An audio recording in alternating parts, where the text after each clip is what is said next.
Okay, so number 5 from the assignment.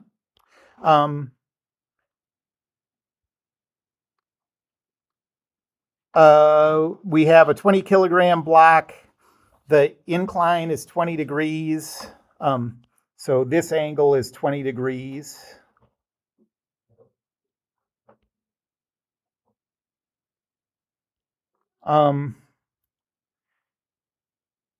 Calculate the force vector applied to the block by the incline. And and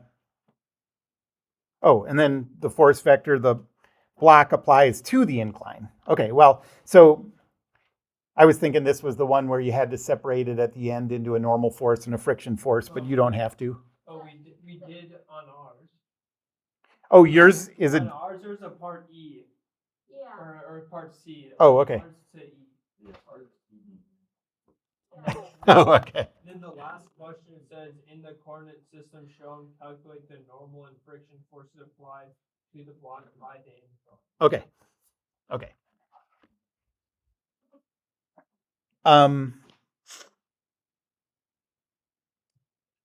So free body diagram.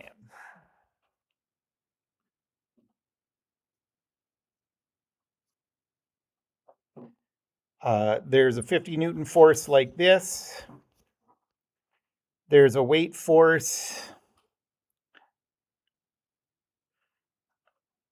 This thing was 20, right? Yeah. So 20 times 9.81 is 196.2. And then we have a force vector from the ramp that I'll call F. Wait, does it matter which way that force vector, like the x-axis, is pointing towards? Yes, it does. That should, So should like, it always be away from the incline? Or should it be towards? No, it should just always be whatever your coordinate system is that you're using. I mean, I'm just using a standard coordinate system like this. So it should just match that? It should just match that, right? That's just showing that the components that I give for my vector are one going this direction and one going this direction. And Newton's second law says Fx, Fy plus negative 50, 0, plus 0, negative 196.2 is equal to zeros. And so Fx is equal to 50 and Fy is equal to 196.2. And so together, the force vector, and this is a notation that I'm going to start using a lot, by the way, is my first subscript refers to the body that's being acted on, like the thing you're drawing the free body diagram of. And the second subscript refers to what's applying the force. So this would be like the force on the block by the incline. FBI!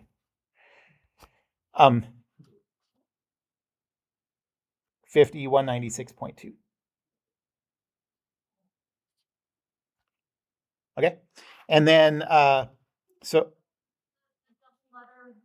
yeah, I mean, I will go over it in a lot of detail when we need it, but so it always has two subscripts that refer to two bodies. The first one is the body that you're isolating or that's being acted on. And the second one is the body that's applying the load. Okay, so if I'm, and it's kind of reinforcing the idea that it's really important that you're specific, like a lot of, to a lot of people, it sort of makes sense. Like what's the force between the ramp and the box? Okay, but really, mathematically, thinking precisely, that doesn't make sense. What's the force between the two? You have to say which one you want the force on and which one you want the force by. And we're going to see in the next part that the force on the incline by the box is equal and opposite to this. So just talking about it as a contact force that's shared kind of by these two bodies doesn't make sense. Okay, it's undefined. So the FBI is the force by B on I? The opposite of that, on B by I. So one way to think about it is that first subscript is always the thing you're drawing the free body diagram of. And so if you represented all of these forces in that notation, the first subscript of all of them would be B.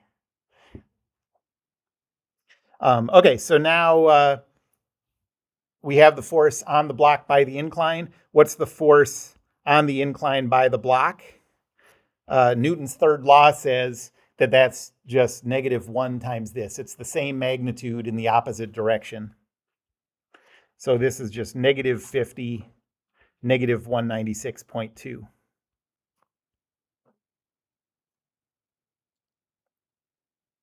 This is from Newton's third law. And so what's going to be really useful to us when we're dealing with lots of bodies interacting with each other about that double subscript notation is that anytime we switch to a different body and want the force on that body, switching those, basically we're simplifying what Newton's third law means. Newton's third law is only going to mean to us that if you switch the subscripts, you switch the signs. Okay? It's a really concise, simple way to understand Newton's third law. And now there's one that is not listed here that says calculate the normal force and the friction force. So first, I'm going to do it in terms of a rotation matrix. So right now, we have our force on the block by the incline in this coordinate system.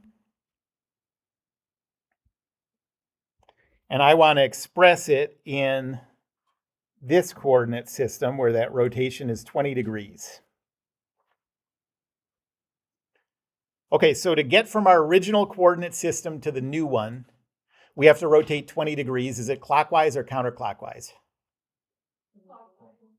Clockwise, yep. So 20 degrees clockwise means that that theta is -20 degrees. And so the rotation matrix is cosine of -20, sine of -20, negative sine of -20, cosine of -20.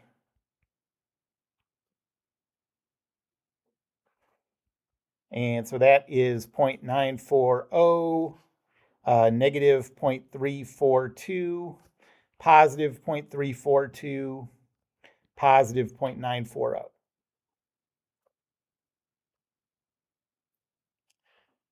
And now we're going to, we are going to get a positive answer for the normal force when we multiply this. So now I'm going to go Q.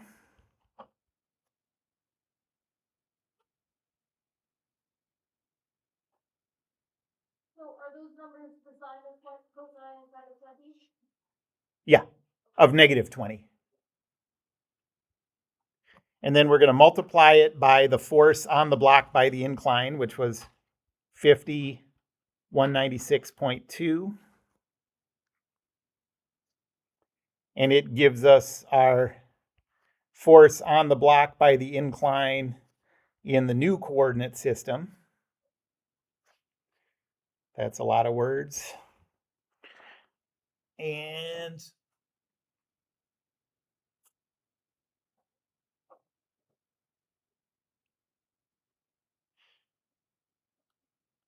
so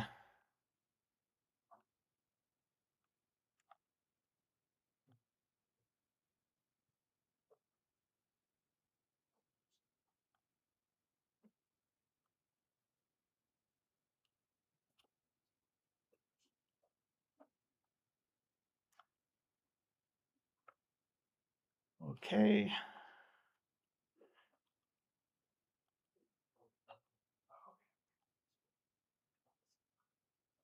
And we get negative 20.10, 201.53.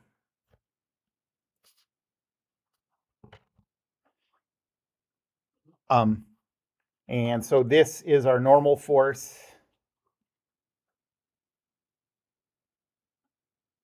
And this is our friction force.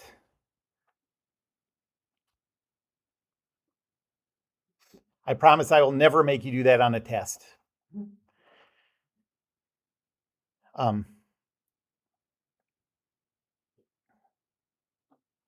Were there any other parts of that I'm missing, or that was the end of that problem? Okay, so now let's do number 8. Sorry, can we just go back? Yeah.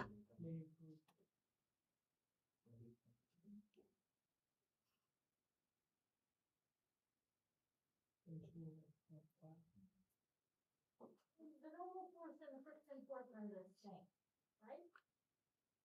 Or? Uh, The question asks the normal force and the friction force. So the normal force is 201.53, and the friction force is, I guess you would say it's 20.10 in the, like, up the ramp.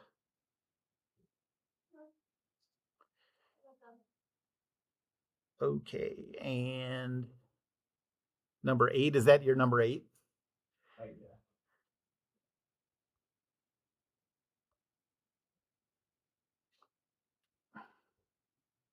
Okay, so now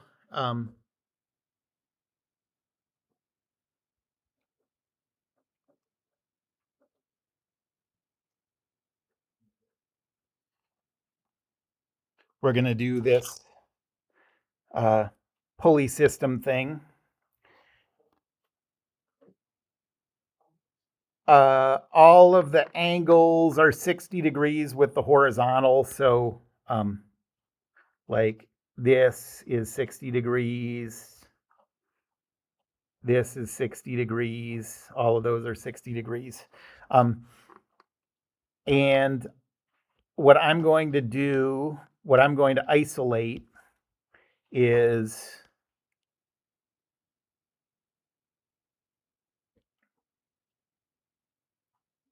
all of this hanging stuff.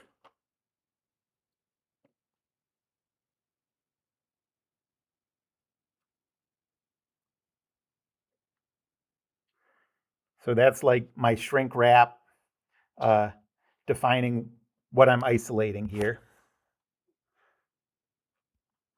And so the free body diagram of that stuff looks like this.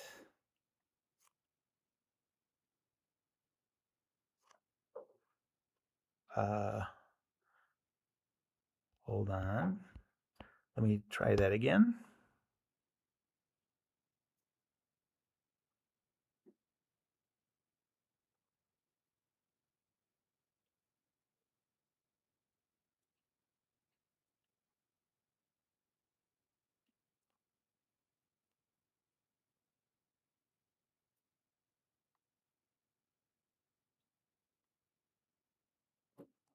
Okay. And so you can see from the red outline that I'm including part of the cable that goes underneath that pulley in both of those two cases as part of my body. And so the only connection that cable makes to the surroundings is where the included part of the cable is being pulled on by the excluded part of the cable. So that makes it really easy to visualize the directions and stuff. The weight of the whole thing is 100 times 9.81, so 981. And the cable forces are there. Since it's the same cable, these are all T's. Same magnitude. And so Newton's second law says we have, so this one on the left, that is T times the cosine of 120 degrees, sine of 120 degrees. Yeah, so 180 minus. exactly. Yep. So it's if you go to the 180, then you backtrack clockwise 60 degrees. So, and then plus t times cosine and sine of 60.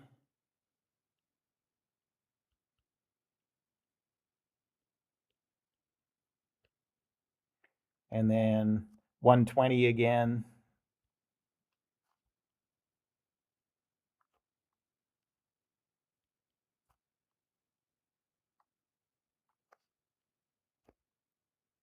And then 60 again.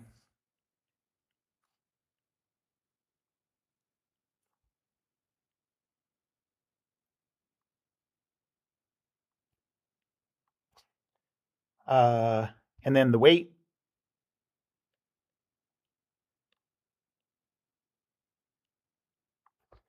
And all this adds up to zeros.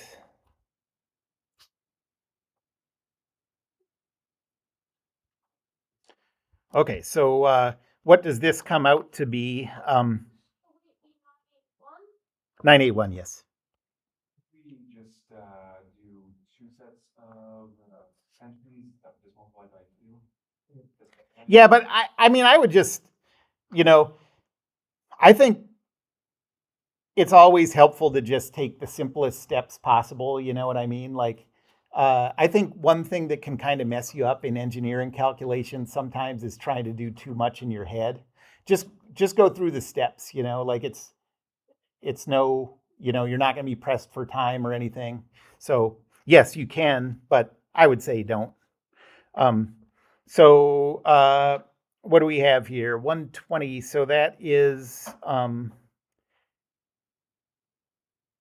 So the two 120s, this is going to be negative 0.5 t, positive 0.866 t, plus positive 0.5 t, positive 0.866 t, plus negative 0.5 t, positive 0.866 t, plus positive 0.5 t, positive 0.866 t, is equal to 0, positive 981 if I move that vector over to the other side. And the x equation says 0 equals 0. So that doesn't help. But the y equation says 4 times 0.866. So, nope, 4 times 0.866. So 3.464 t is equal to 981. And so t is equal to 283.20 newtons.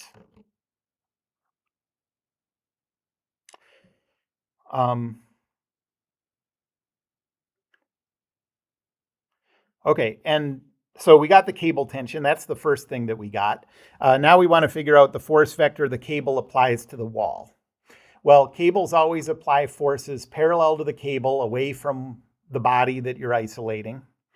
So we can think of, if this is the wall, that cable force is this way, and it has a magnitude of 283.20.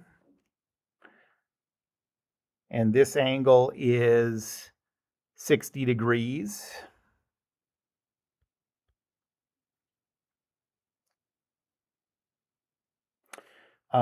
So that force vector on the wall by the cable, let's say, is 283.20 times the cosine and sine of 120 degrees. Bless you.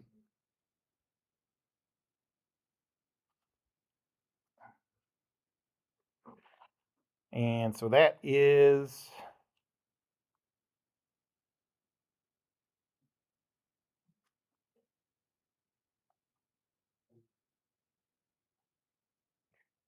negative 141.60 to 45.26.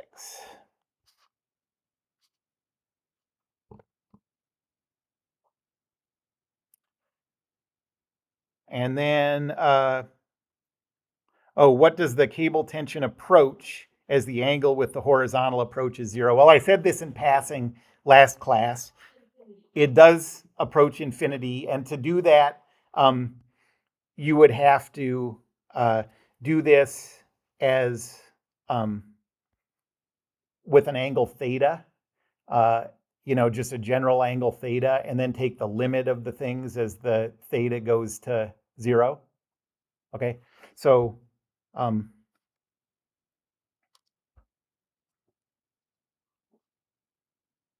let's think of it like this.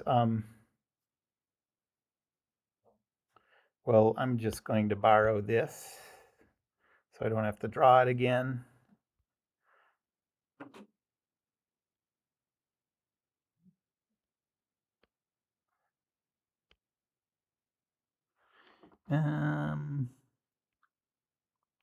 Not file. So what would the pulleys look like when the tension is infinity? Like, where would it be lined up with each other? They would be flat. So they'd all just be in a row? Yeah, So right. like, technically, you would have already pulled it up to the top of the thing then. They can't get pulled up higher than. Yeah, that's right. That's right. They'd be even with the tops of those pulleys. Yeah, right. So this time Newton's second law would look like this. So in this one, you probably want to do the trigonometry instead of thinking of subtractions. So this is going to be t times the, so negative t times the cosine of theta, and t times the sine of theta, plus t times the positive cosine of theta, t times the sine of theta, plus negative t times the cosine of theta, t times the sine of theta, plus positive t cosine theta, t sine theta, plus 0, negative 981 is equal to zeros.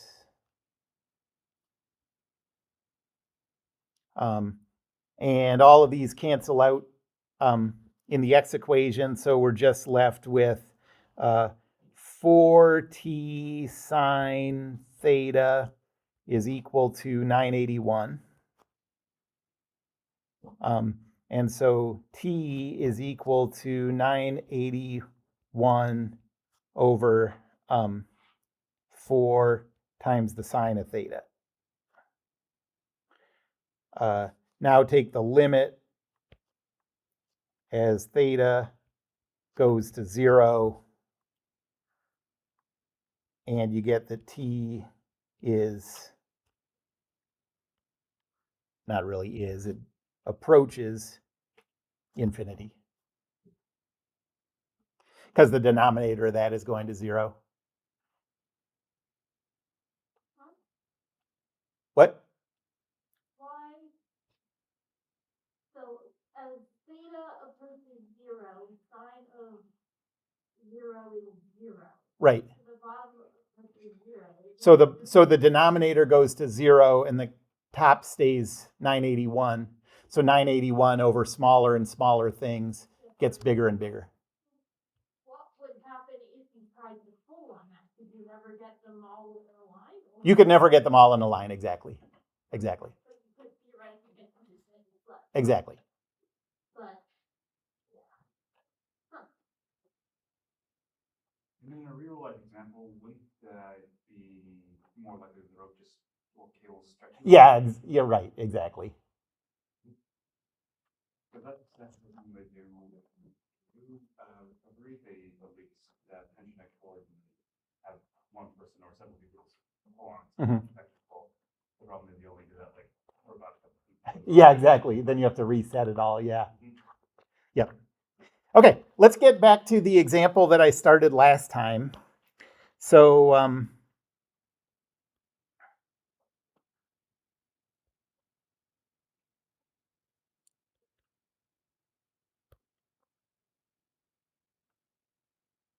this was like our first rigid body problem, and it looked like this.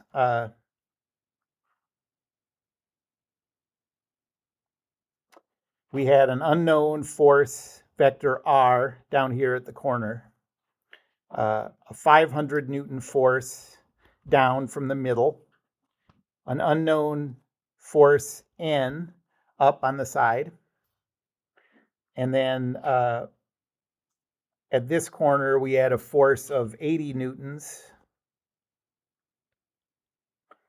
that made an angle of 60 degrees with the horizontal.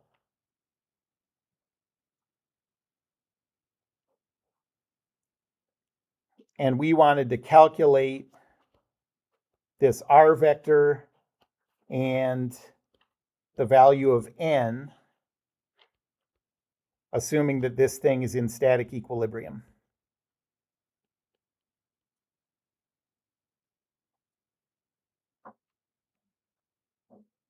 And last time we did the first step, we came up with that table. So rho, force, moment.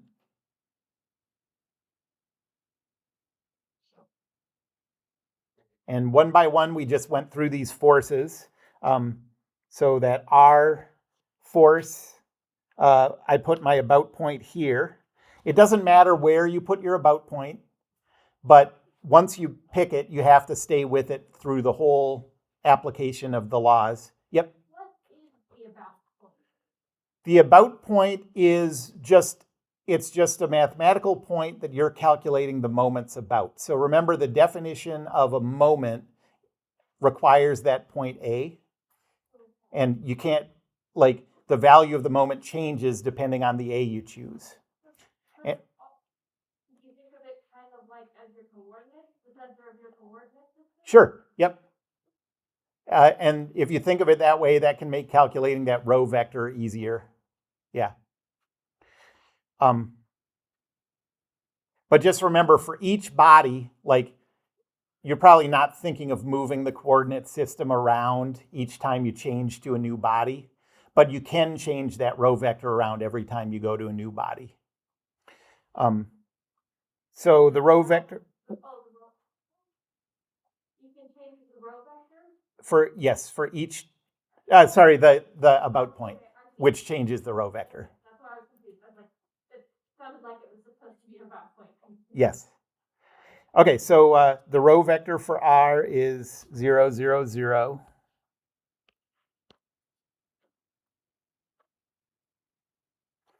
The force is Rx, Ry, 0. The moment is 0. Then the 500 Newton force, that rho vector was 0.25, 0.5, 0. The force vector is 0, negative 500, 0. The cross product is 0, 0, negative 125. Next is the normal, the N. The rho vector is 0.500. The force is 0, N0. And the cross product is 0, 0, 0.5 N.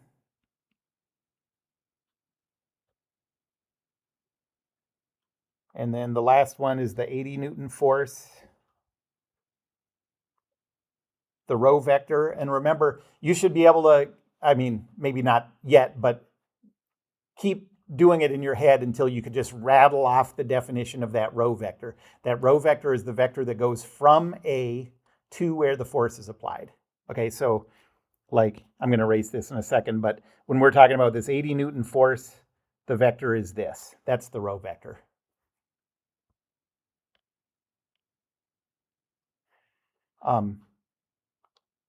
So the row vector here is 0.510. The force vector is 40, negative 69.280. And the cross product is 0, 0, negative 74.64. Yes? For the M, is it always gonna be like just the Z component like it was in dynamics, or is it possible you can get an X, Y, and Z? For the moment, if you're doing a three-dimensional problem, which we will sometimes do, then you can have X, Y, and Z. If it's a 2D problem, you'll only have Z. Okay. So yeah, this is a 2D problem, which means we're going to get two meaningful equations from Newton's second law and one meaningful equation from the moment equation from rotational Newton's second law. So Newton's second law, here's the benefit of this table. Now you have all of these forces in front of you here, and those are the things that go into Newton's second law. And I'm just going to write out the X and Y components because obviously the Z component of Newton's second law just says 0 equals 0. So Rx, Ry plus 0, negative 500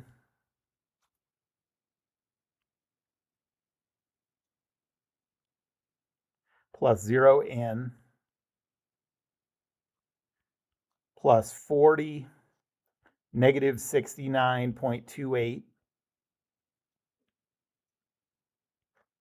is equal to zeros. And now for the moment equation, so this is two useful equations because this is 2D.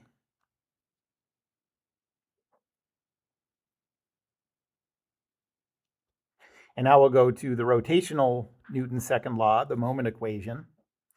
And the, I did that just out of habit, but this first one is going to be 0, 0, 0. But you can see that if you add up those moments, you just get zeros for the X and Y components. So I'm only going to put in the Z component. Okay, so we have 125 plus 0.5n minus 74.61 is equal to 0. This is one useful equation.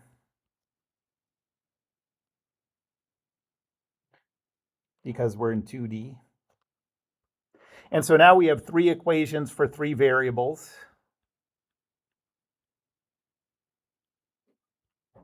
And this one wouldn't be too hard to solve by substitution, but I'm just going to write out a reduced augmented matrix and use reduced row echelon form.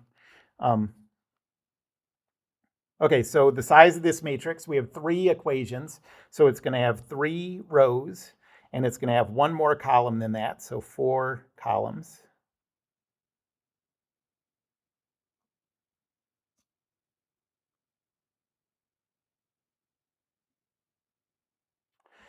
My first equation is going to be the X from Newton's second law. Oh, I got to choose my order of variables.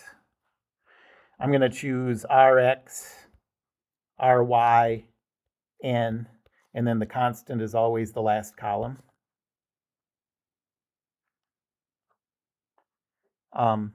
So Rx's, we have 1.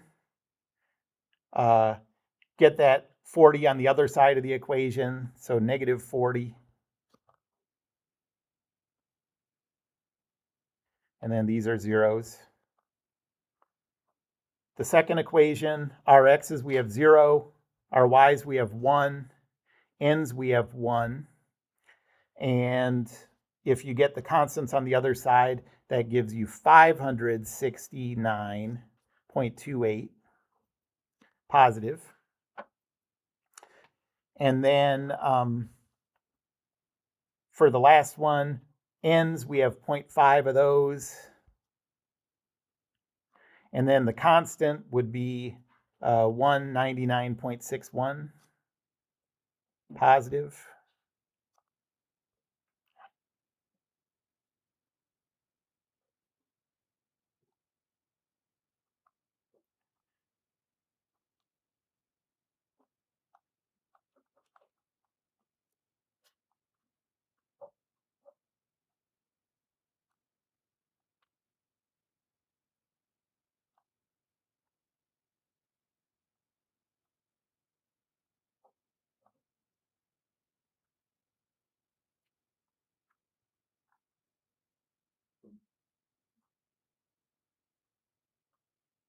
Okay, and then I'll run reduced row echelon form on that.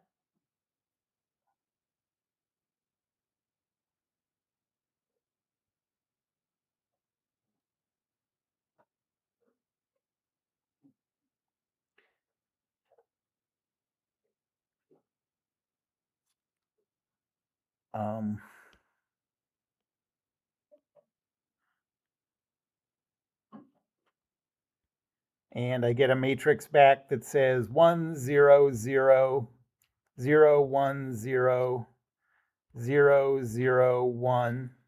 And then the last column is negative 40, 170.06, 399.22. And these appear going from top to bottom in the order that we chose these variables. So this is our Rx. This is our Ry. And this is our normal.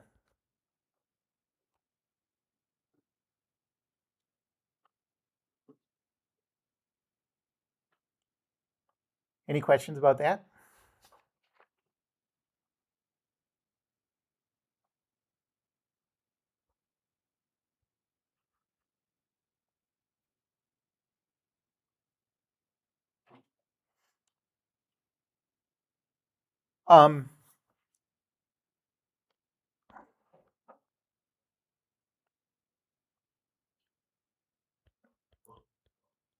What does the direction of the moment mean?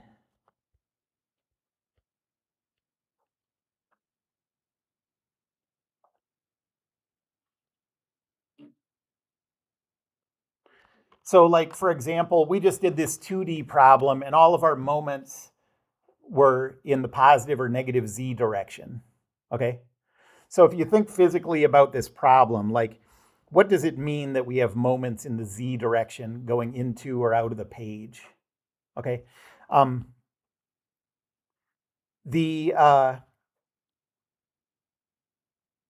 So you're gonna see this pretty often.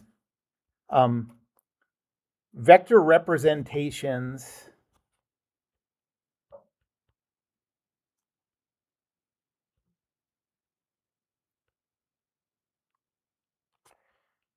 of rotational quantities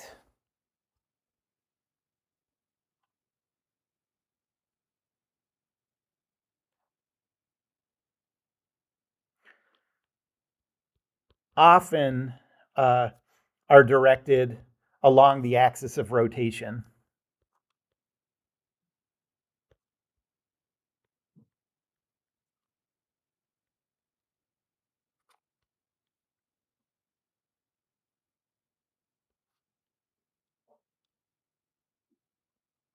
Okay, so let's think about this case where we're trying to turn a bolt, sort of the most intuitive idea of what a moment does. And we're trying to turn it by applying a force to this wrench. And so let's say we apply a force down here.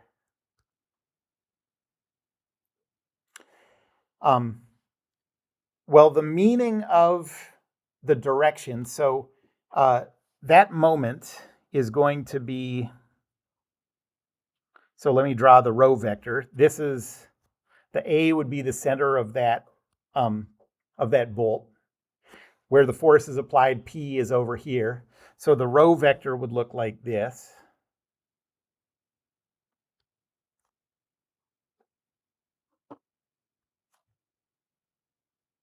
Okay. And if you take the cross product of F and rho, you get a vector that's coming out of the page.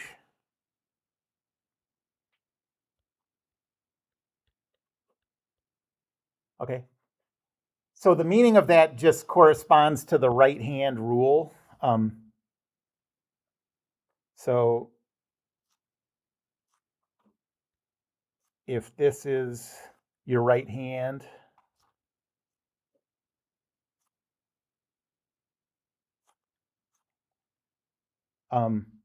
your thumb would be pointed like this.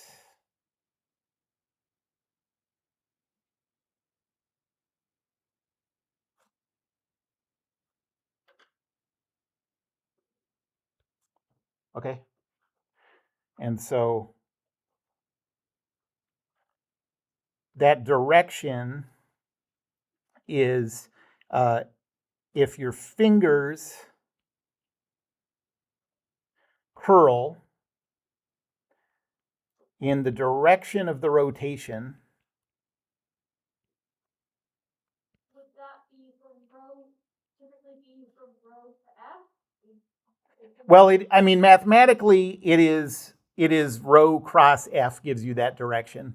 But you can also just think of it as your fingers going in the direction of the rotation, and it puts your thumb in the direction of the moment.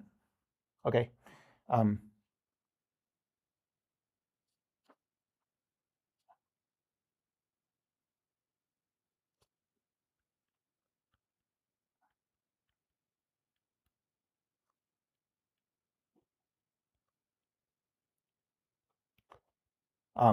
So just think about the rotation that would be caused if that force was the only thing acting on this body.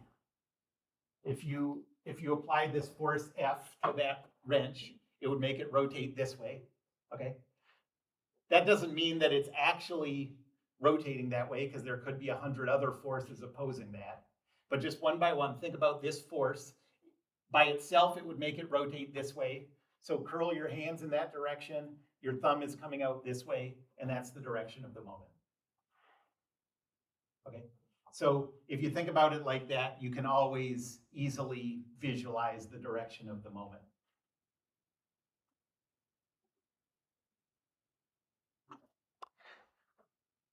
All right.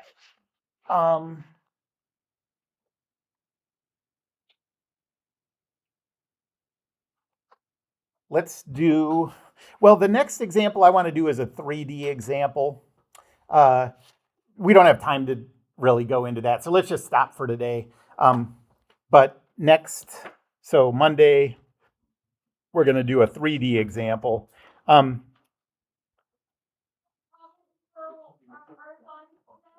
don't know yet. I need to look.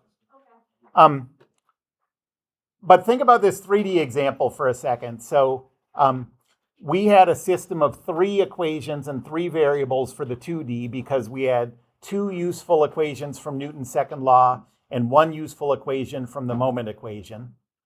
In 3D, how many useful equations are we going to get from Newton's second law? 3, all 3 components.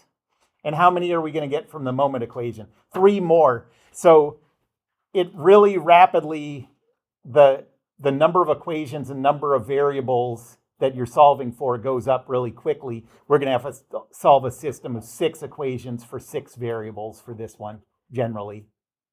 Okay, that's all.